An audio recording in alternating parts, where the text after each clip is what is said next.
bakristo mwese muryango w'Imana, nitugire Kristo, nitugire Kristo, nitugire Kristo mwami, kandi ari we soko y'amahoro. Dukomera amashimana.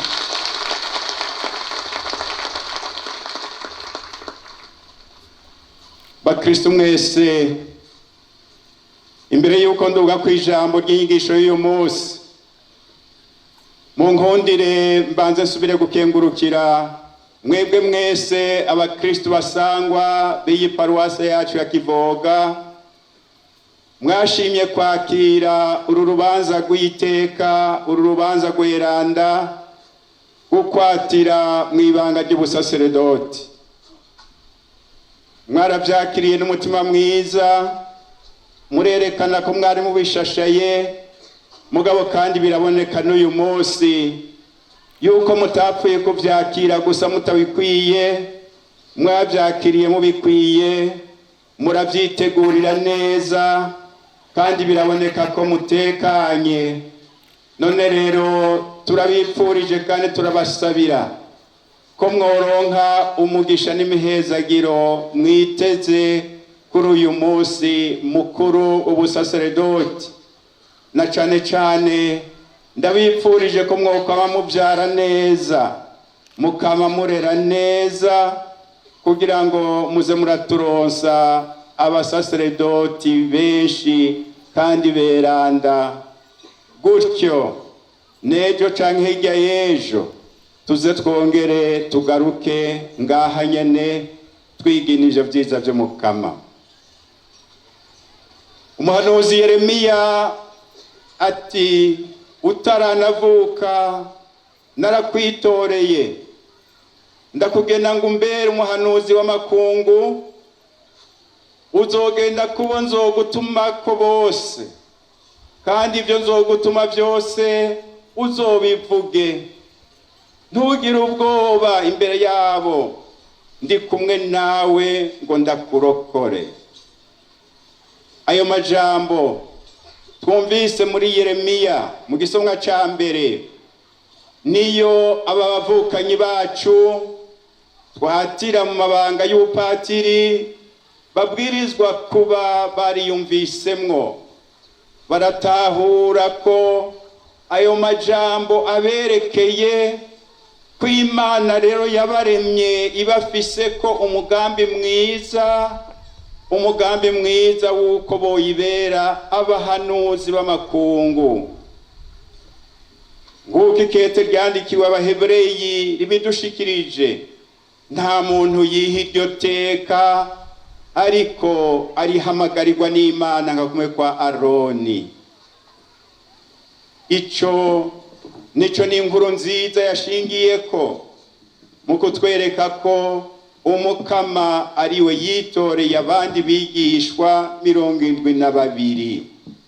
Imana rero niyitora, Imana niyo yizigira umuntu naho asanzwe ari magara make, ikamutora mu bandi bantu kugira ngo imutere iteka, yongere imushinga ubutumwa, kandi ubutumwa buhambaye. Ngici gituma twese uyu munsi twoshira imbere umutima wo gukenguruka. Abatowe bahava batigwa nibakenguruke, kandi bazame bakenguruka mu kugendera neza ibanga ryabo, kuko Imana ariyo yabateye iteka, ikabarema ibafitiye umugambi mwiza wo kuyifasha gushikiriza amakungurukiza gwayo. Ariko si bo bonyene bokenguruka, ni twese igihugu c'Imana tubwirijwe gukenguruka, na cane cane twebwe igihugu c'Imana gishashe muri diocese nkuru ya Bujumbura, tubwirijwe gukenguruka iyo tubonye ko Imana igiza bigomwa muri twebwe abantu, kugira ngo ibasangize kuri ico gikorwa c'agatangaza cyo gukiza abandi. Kandi Imana yama iriko irabikora, kuko iguma itwizigiye.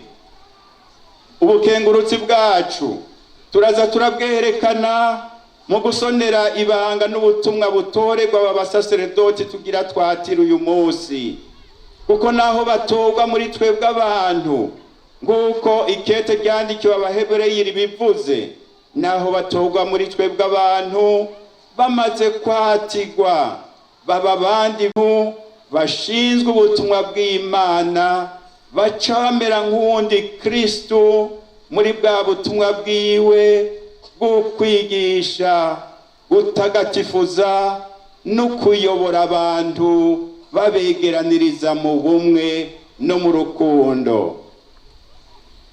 Nako nyene bakristo abatorwa ngo babe abasaseredoti, cyane cyane muri ubu busaseredoti bw'abasuku, ntibatorwa gusa nk'abandi bakristo ngo bironderere ubweranda.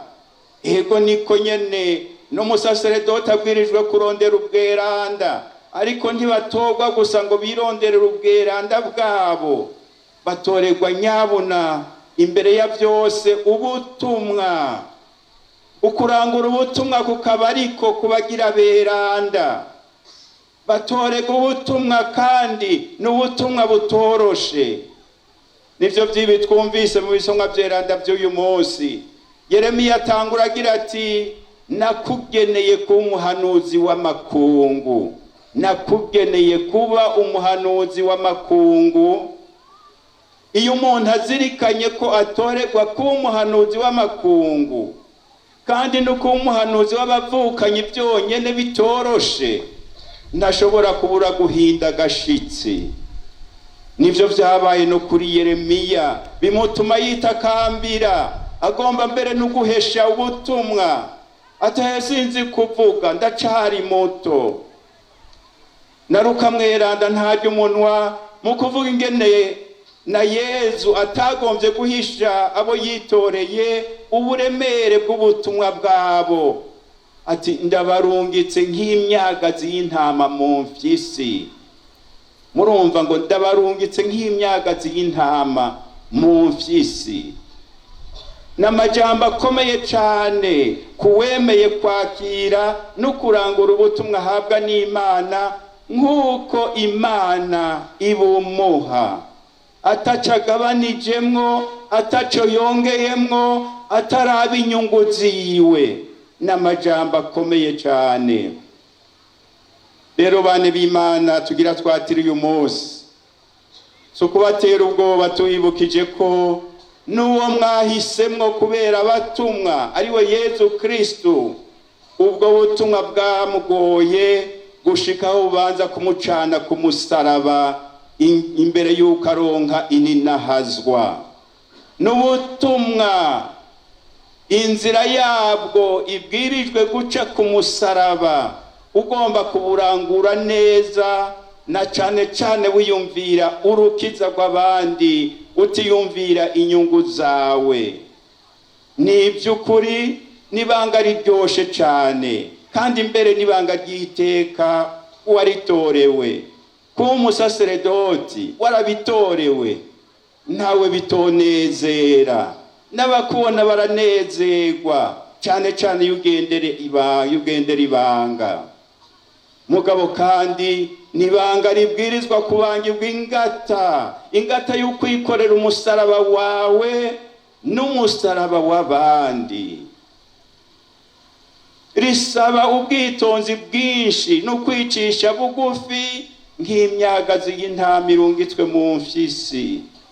Rigasaba kandi n'ubutwari be n'ukwemera kudasanzwe kamwe bya Petero mweranda, bituma umuntu arinda akubahuka no kuja mu mfyisi kandi azi ko akiri umwagazi w'intama. Hejuru ya byose muze mwame mwibuka ko na Petero mweranda dufatira ko akarorero keza k'umutumwa w'ibanga kandi w'ubutwari. Mwame mwibuka ko nawe nyene yabishoboye gusa igihe yari amaze kwakira ubukomezi bwa mutima mweranda. Ubundi yari yagumye azarajugumira imbere y'abantu basanzwe cyane, ariko amaze kuronka ubukomezi bwa mutima mweranda, ubukomezi bw'Imana, yarasigaye arangura ubutumwa bwiwe n'ubutwari bwinshi imbere y'abari bo bose. Namwe rero mwame mwibuka iryo jambo, muze muba abasaseredoti bama bambaza mutima mweranda bamusaba kugira ngo abe ari wabagenza hose no muri byose, yongere abe ari wabashoboza ubutumwa bwose muzoshingwa ubwo ari bwo bwose.